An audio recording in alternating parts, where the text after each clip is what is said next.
Look, staying healthy isn't easy. Watching your diet, hitting the gym, avoiding stress.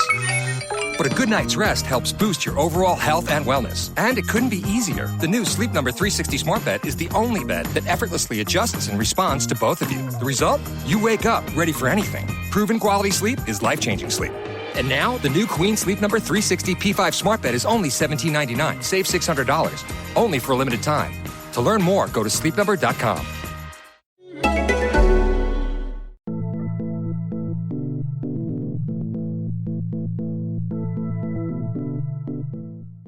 I've found friends who have similar experiences with their, burden complex or rejection issues, but I've never spoken to anyone who's specifically got that because they're adopted. My name is Halina Rafai, and this is the A Sonic Hug podcast. Over the coming months and episodes, you will hear the voices of people from different walks of life who deal, experience, and battle mental health issues. In this podcast, I spoke to Louise about adoption. I've known Louise for a few years. We connected through our shared difficulties with mental health and have always been quite open with one another.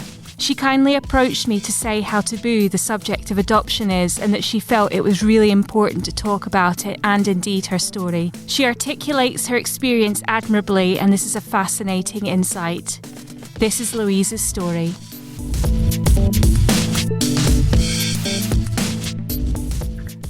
So I'm Louise. I work in global logistics. I'm 32, I think. And I am adopted. I do have a history with mental health problems. I have done for at least 10 years. I've had help on and off with it professionally throughout that time. I would say the first time I went to seek professional help, I think I would have been about 20, possibly 21 around that time. And I've maybe dipped in and out. I've done 2 or 3 different things like CBT, etc., to help with my anxiety. And then in 2018-19, I made the decision to go to private therapy to dig into some of my sort of deeper issues with my mental health, which tend to revolve around some what they call core values. So while CBT was really good for coping mechanisms, and I've actually been to CBT twice as well. It was really good for coping mechanisms, but I realised that there was some stuff, actually my therapist, I should say, my CBT therapist identified that there was some stuff there that was, CBT wasn't designed to assess or to assist. So she had recommended that if I still felt like there was unresolved issues that were affecting me at the end of my second CBT, that I look into some further therapy to focus on my core values. Obviously, totally different conversation that we could talk about for ages, but the problems with mental health access on the NHS meant that I would have been waiting for that for quite a significant time, and they recommend that you take a gap of 6 months in between NHS mental health services. So I took the 6 months and then a little bit longer, was in a good place, and decided, I think I'd like to have a look at some of the core value challenges that I think I still affect my day-to-day life and plough a little bit deeper into that.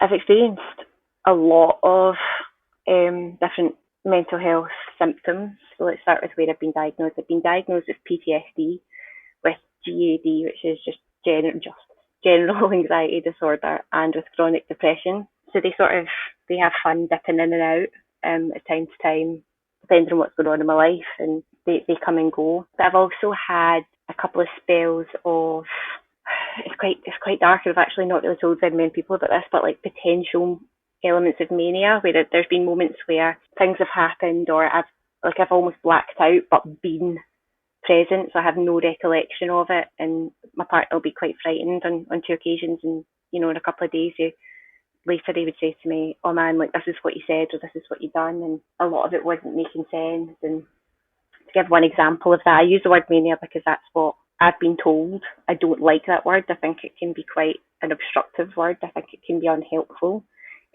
But to give an example of that, we a lot of us lost a friend a number of years ago, and one night we lost him to mental health issues. We lost him to depression, and a number of years ago he came home one night and I was talking about him as if he was still alive, and he'd been gone about 6 months, and I have no recollection of that at all. So there's definitely some stuff that's not been appropriately or fully diagnosed that I've experienced. But I think stress and grief and a mixture of the conditions that I already have can definitely all club together in a pretty horrible way and have a really hard time and a hard go at you. And how do you really diagnose a fleeting moment like that? I'm not so sure if you can, unless they recur significantly.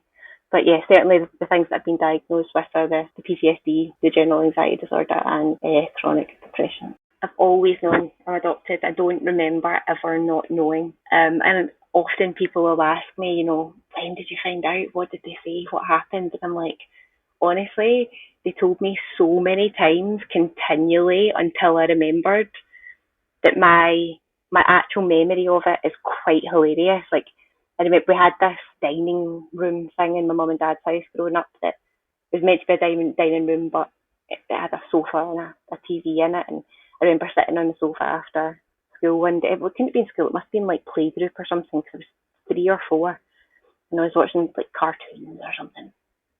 And I remember them coming in and saying, "Louise, we need to speak to you. Can you turn the telly off?" And I was like, "Oh, right, okay, sure. Here we go, turn the telly off." And I turned the telly off, and they went, "Okay, so we need to explain to you, you're adopted, and you know what that means." And I don't really remember exactly what they said, because I remember being like, "Aha, I know, you've told me. I'm adopted." Like, I was so exasperated. I was like, "Yes, I know, what's your point?" And I just remember this overwhelming feeling of being like, "Can I put the telly back on?"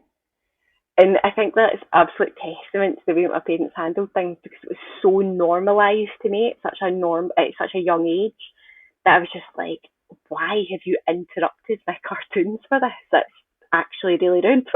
So they were like, they must have been like, "Okay, cool, she gets it now. Let's give this a break, and she can ask questions when she's ready." But that's the first time I remember knowing, but I remember feeling that I already knew. I've been really lucky with my adoption. Not every adoption is as easy and as clear and as happy and as pain-free as what mine has been. I grew up knowing there was never any taboo about it in our family. We regularly forget, which I'm sure will sound crazy to people, but as a kid, I remember sometimes being about to ask my mum, "How long were you in labour?" and having to stop myself, because I was like, "Oh yeah, you weren't in labour. Someone else was." So it was so normal in my entire life, and it never caused me any active pain throughout my life. I never felt different. The only things, I would say that there's a couple of things now, hindsight is a wonderful thing. And if only we all had insight, then I'm sure we wouldn't be in, some of the positions that we are with mental health and stuff. I definitely grew up being comfortable and happy and confident with my adoption. It didn't hang over me. It was always an open topic in the house. We actively spoke about it. It's always been quite a joyful thing. My adoption anniversary, every year we celebrate. This year we obviously couldn't, which was the first year in 32 years. But we always do a meal or have a little night, or we always do something to celebrate it, a bit like a kind of birthday or an anniversary or something. The only points in retrospect that I look at and think about is other people's response to it it never matched how I felt about it. So in school, I got a bit of a hard time, and I was bullied and stuff, as most people were in some way or another. And I was picked on quite badly in school, and people would always say things like, "Yeah, but what about your real mum and dad?" And actually, that never really bothered me. The fact that they weren't being my friend upset me more. I'm so lucky that the love that I had at home, it always outshone whatever those people were trying to give me in school. And I'm so lucky, because not everybody will have that. And it continues to be strange as an adult how adoption is spoke about in the world versus how I speak about it and how I feel about it and my experience about it. find it disappointing, but really quite strange how taboo it still is as a subject. I was put up for adoption before I was born. So my birth mother was a single mother, was all we really were given at the time. You know, for whatever reason, didn't feel like she could cope. That was kind of all I really knew growing up.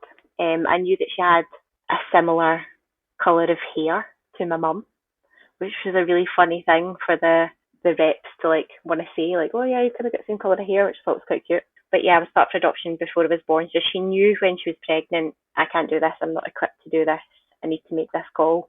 But she also made the call to not abort me, and I'm pro-choice, 100%. But growing up, there's always been this really interesting thing in the back of my head to be like, man, she could have given me up. And like in her position, I would have probably given me up. And she didn't. And I've never really understood why. And then when I was 21, just over 10 years ago, I'm 32, when I was 21, I was out for a meal with my mum and dad for their anniversary. They slipped me this like envelope over the table and was like, look, don't open it just now, but we want to give you it while you're out. This is a celebration. We're celebrating you as well. Let's have a chat about this when we get home. I was like, okay, cool. So I opened it up when we were home, and it was, before I opened it, Mum went, we've got a copy of this, and we haven't opened it. It's for you. We've got a copy too, but we've never looked at it. This is yours. If you want to go away and read it on your own, that's fine. And I opened it, and it was a letter from my birth mother. And obviously everybody in an adoption has their own social worker. So my mum and dad had one, I had one, and my birth mother had one. So everybody had their own. But the stipulation was, you know, the baby gets this when she's an adult. And my mum and dad correctly identified when I was 18 that I was not an adult. And they were like, I just don't think she's like ready for it yet. And it's the best thing they ever done for me, because it's like one of many amazing things. But I would not have been emotionally equipped to deal with that at 18. So there it is, this letter, and it's this unknown handwriting.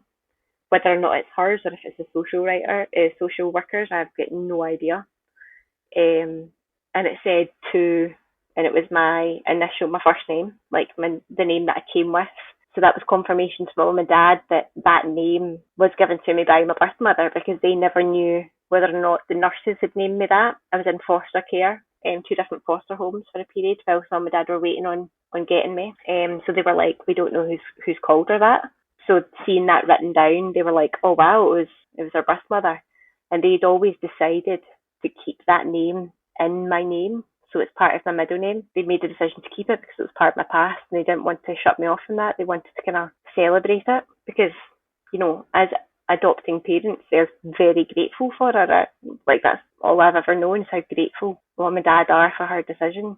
So yeah, I had this letter, and it's this handwriting, and it was explaining to me in her words why she gave me up.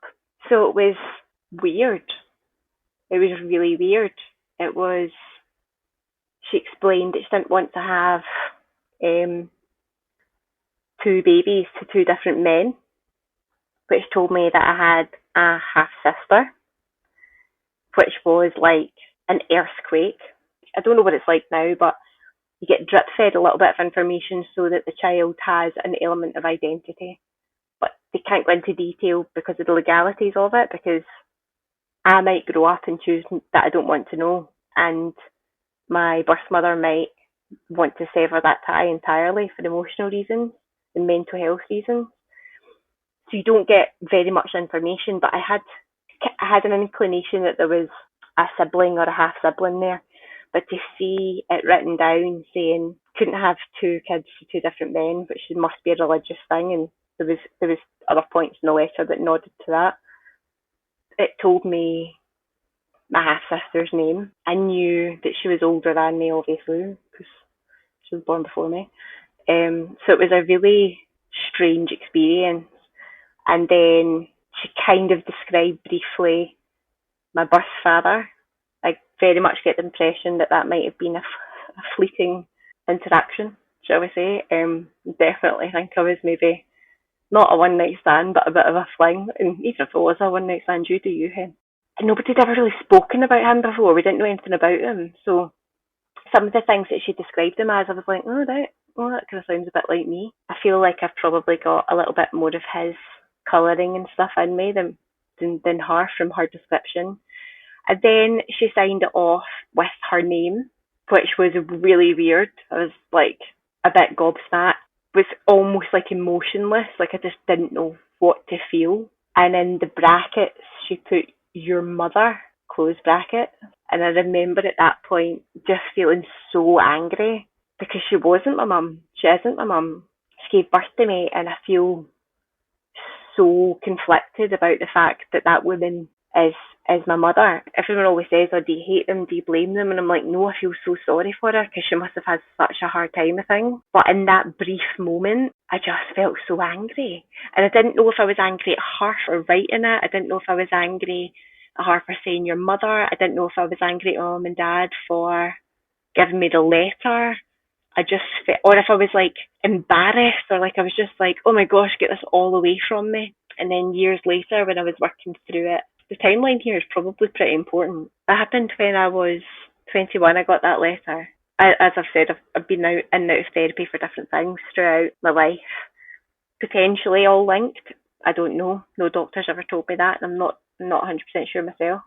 But I went properly to therapy with adoption as a topic when I was 31. So it was 10 years later. So 10 years is a long time to work through the sort of spaghetti junction of your feelings. And I must say, for me, I didn't really actively think about it throughout those years. It was probably in the 18 months, 2 years before I went that I was like, hey, some of this could be linked to your adoption, Louise, and decided to seek out a therapist that was specialising in that, because a lot of therapists don't touch adoption. It's a strange one to explain the whole journey with anger, because it's never really been about anger. It's never really been a journey with that for me. Like, I've never felt an ounce of anger towards her, about any of the situation my entire life, ever. Not once, not even really deep down, getting covered up. I've never felt that way.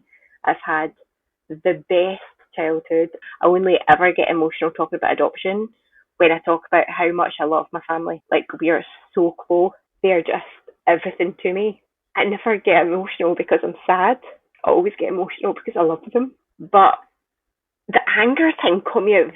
It just totally caught me out because I'd never remotely felt it.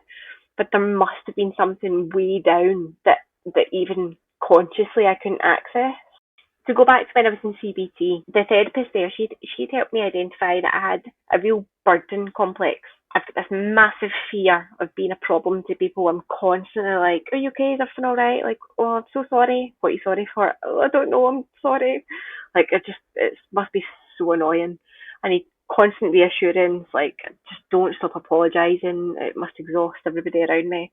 And I've also got this like big fear of like, ultimately a fear of rejection, which was the thing that made me realise, this must be linked. It took me so long. This must be linked to your adoption. When was the first time you were rejected? Oh, as a baby. And I've always known that. It's never, ever, ever bothered me because my parents have always been so amazing, because it was always handled in such an amazing way. Not just my parents, with the whole family on both sides. It was really weird being in CBT and the counsellor kind of going, hey, these things that we're identifying are they're core belief issues. Like, you believe these things far deeper down than the therapy that we're here to look at today. Let's continue with this. And at the end, if you still feel like they're there, then I can make some suggestions on what you do. So when I took that to the therapist I went to privately, I was like, look, I've had my therapist identify core belief issues. I think it's probably related to the fact I've adopted. I'd like to work through some of it and figure it out.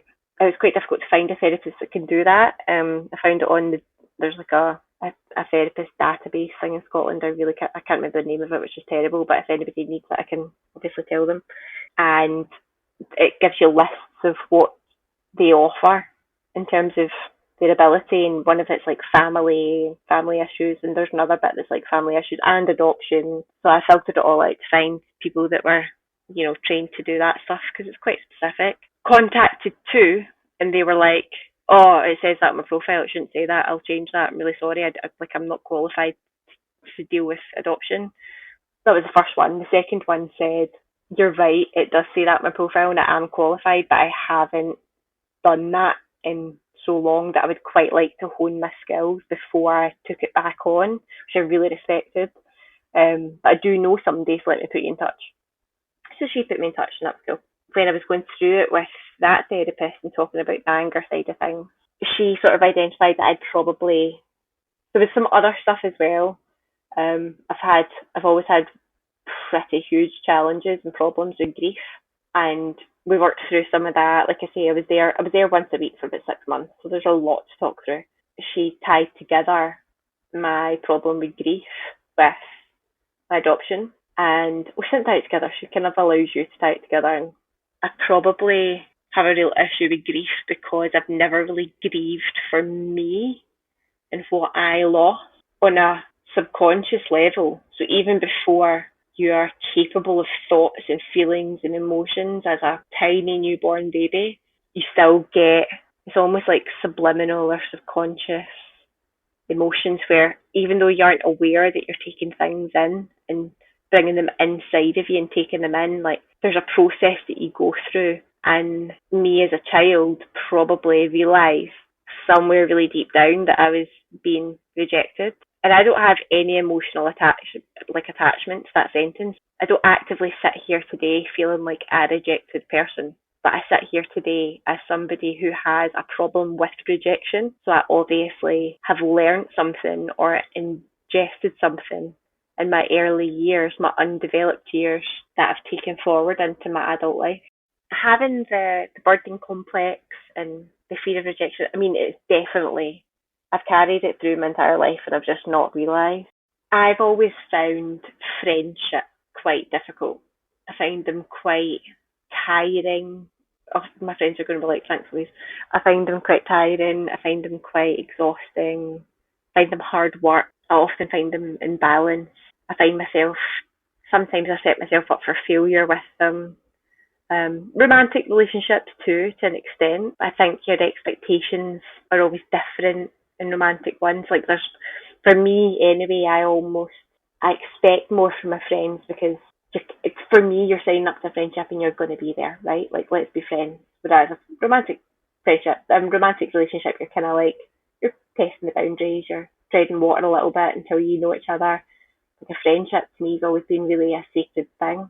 And growing up, I found it really difficult. I found it really, really hard. I didn't realise at the time. Again, hindsight's a wonderful thing. But I've definitely self-sabotaged a lot of relationships in my life.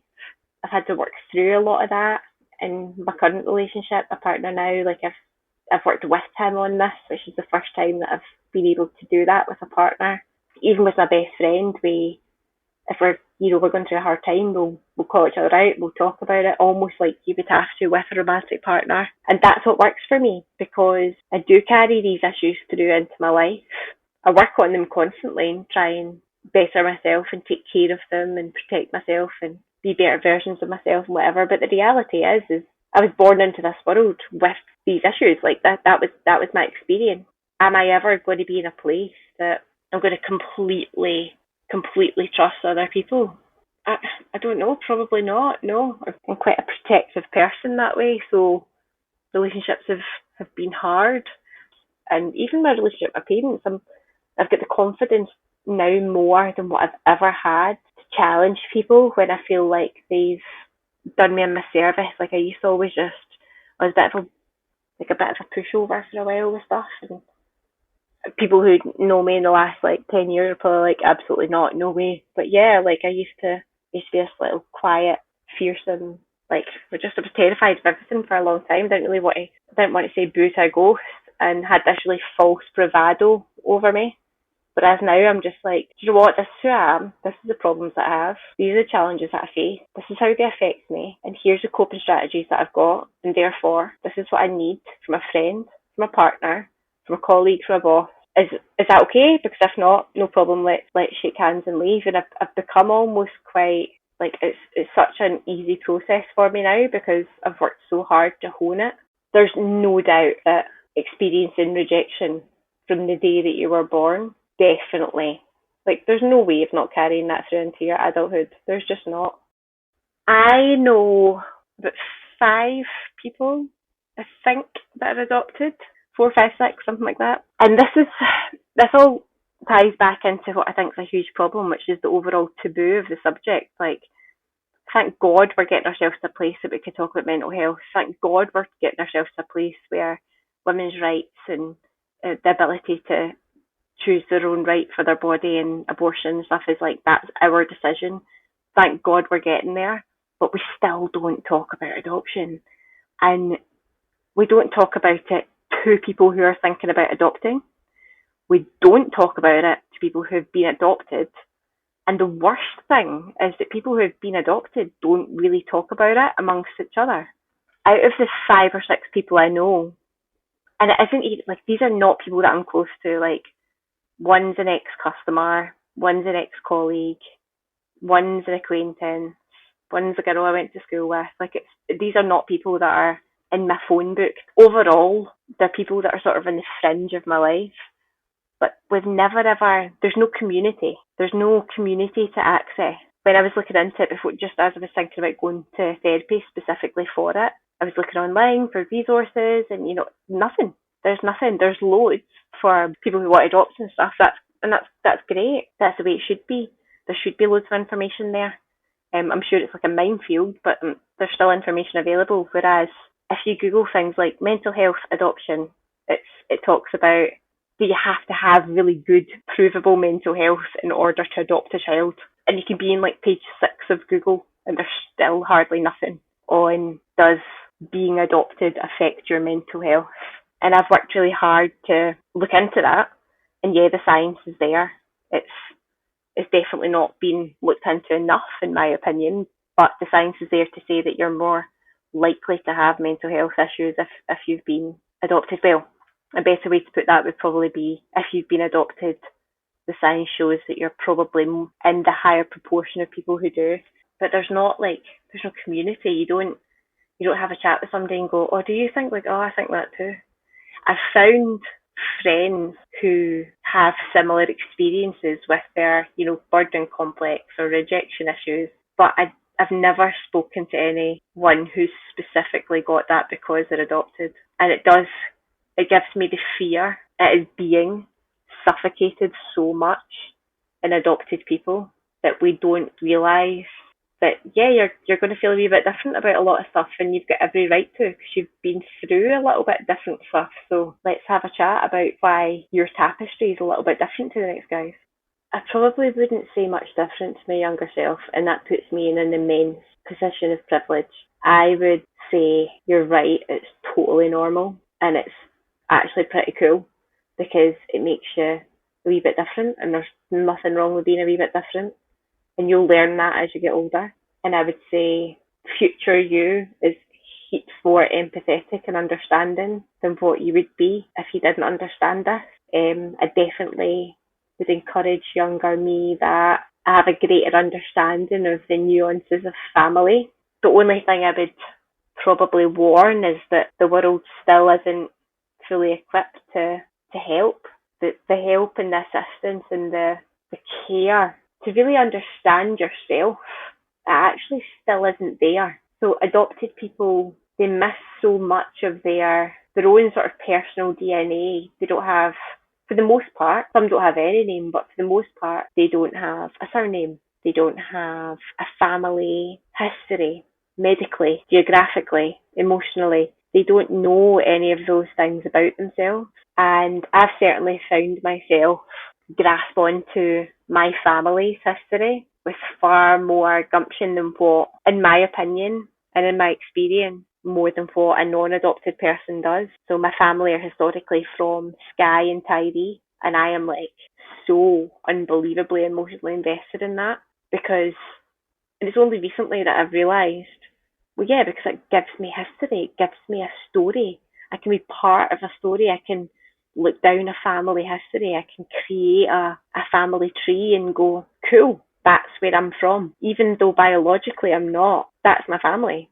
My additional hunger to do that definitely comes from the lack of knowledge in my biological world. And I don't think that the mental health care is there to help people process that lack. It's quite hard to really encapsulate that, but to try and, one example I use often to people is if you've got siblings, or gosh, even if you've got parents that you're biologically related to, you look at them and you see in them a piece of you. And the thought to me, the idea to me of looking at another human being and recognising myself in their face positively freaks me out. Like, not in a negative way, it's almost exciting, but it's just so strange. Like, I cannot imagine looking at somebody and thinking, you look so like me, or that's what I look like, or we've got this in common. And that's an example that I use to people because I think as soon as you say that to someone, most people generally automatically think of someone and go, oh yeah, imagine not, yeah, I look like my dad, yeah, that'd be weird if imagine not recognising myself in my dad, or in my little boy, or in my mum, or, yeah, it's an example I try and use a lot because I think it hones in on the point of it. I think the most important thing that I can say today on this is that I'm not speaking on behalf of all adopted people, because the most important thing about anybody's adoption is that it's theirs and that it's personal and it's very unique. And many people like me will have a wholly positive experience. Some will not have that, unfortunately. Some, like me, might have some follow-up stuff that they need to work through in their adult life. Some might not.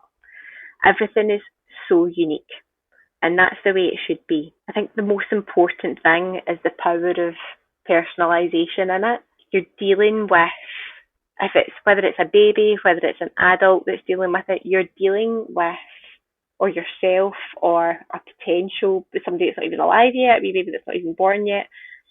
You're dealing with a human being that is just going to have a slightly different pattern in their life. We're far better equipped nowadays to help support that. There's so much better legal protection. Gosh, I think when I was born, I don't even think adoptive paternity thing, I don't even think my dad would have got like adoptive time off. I think he did because his work was really nice, but I don't think it was in the law. Like, we've come on leaps and bounds, but I just don't think there's any one way of dealing with it. I'm a big believer that there's no such thing as too many questions. The beauty in being able to speak about this to my family throughout my entire life has been amazing. Like, even before having this chat tonight, I phoned my mum to say, oh, I'm doing this, and she was like, oh, brilliant, like, can I listen to it when you're finished? And I was like, yeah, sure, whatever. Like, we're so open as a family. It sounds so cliche, and it is cliche and it is cringe, but it's unfortunately still embarrassingly true, which is that love conquers all. No matter how horrendous an experience anybody has had, I would love to believe, and I do believe, that just being so unconditionally loved by your family and having that beautiful open environment to be able to talk about your feelings and your experiences, that can protect you, that can help you, that can support you. And just making sure that you remain as open-minded and as kind as what you can be.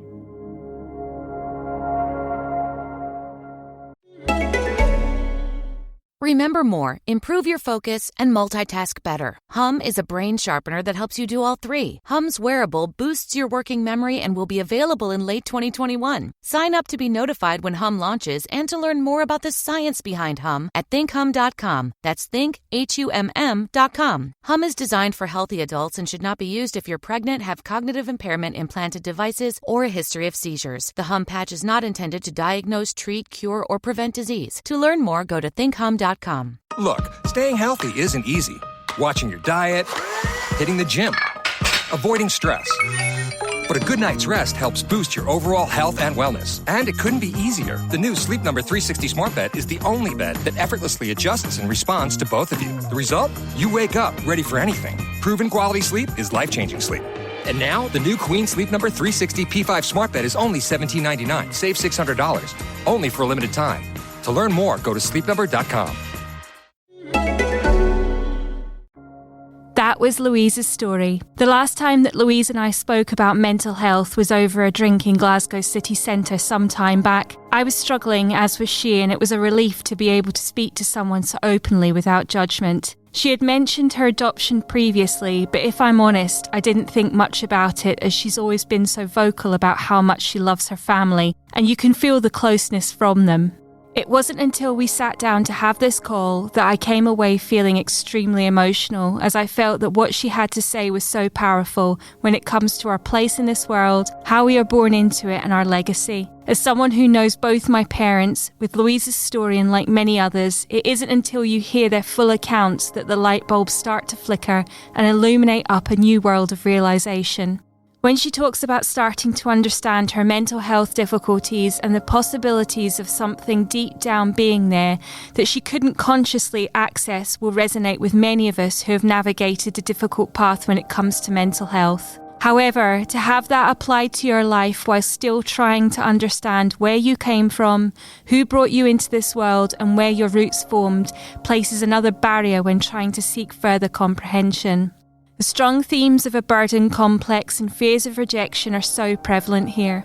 It's an exhausting life when it comes to these two factors. On one hand, you may feel that any errors you make, mistakes, even just being, perhaps feel as if you're weighing down those around you, and you almost overcompensate with promises and actions. On the other hand, you may feel constantly terrified that those you care for will leave you. Those that you devote yourself to, you place equal devotion at their door, and there is always an uncertainty bubbling away which makes you feel this is not forever and they will leave. And so destructive tendencies creep in with relationships, but also the inability sometimes to invest in others. Those things are our perceptions, and Louise talks about all of this. Both of these things may manifest into you feeling like an outsider in your adulthood. But this is not how those who have placed her in their lives feel. And this is why truth versus opinion is so powerful.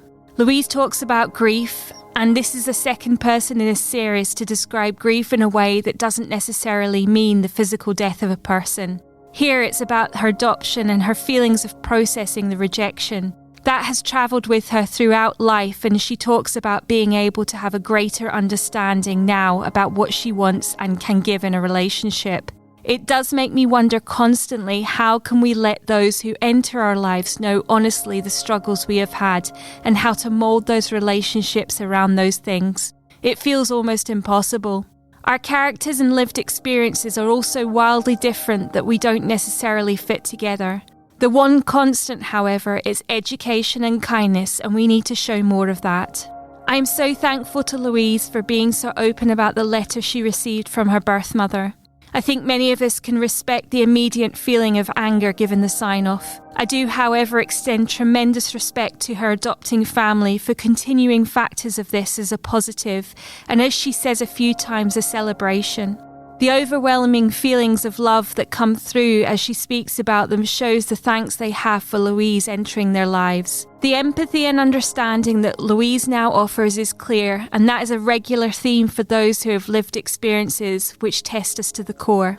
We and others challenge our own resilience, and it's through those learnings that we have a natural human desire to protect others from those dark experiences, but also show the positives that can come.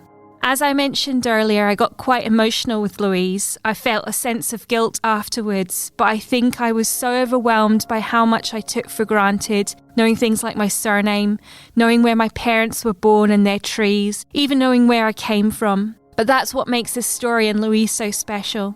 She is writing her own chapters. She is making her history so important that these conversations will hopefully show that her journey into this world and into the future is a complete blessing.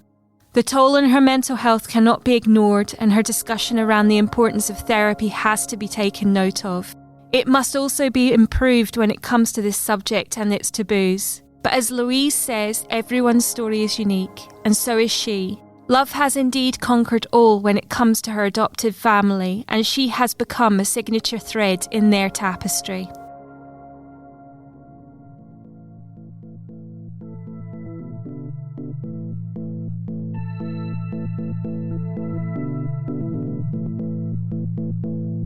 If you have experienced or experiencing anything described in this episode, you will find support information in the text with this podcast. A Sonic Hug podcast is recorded, produced and edited by me, Halina Rafai. We are also part of Scotland's podcasting network, The Big Light. Until next time, deep breaths.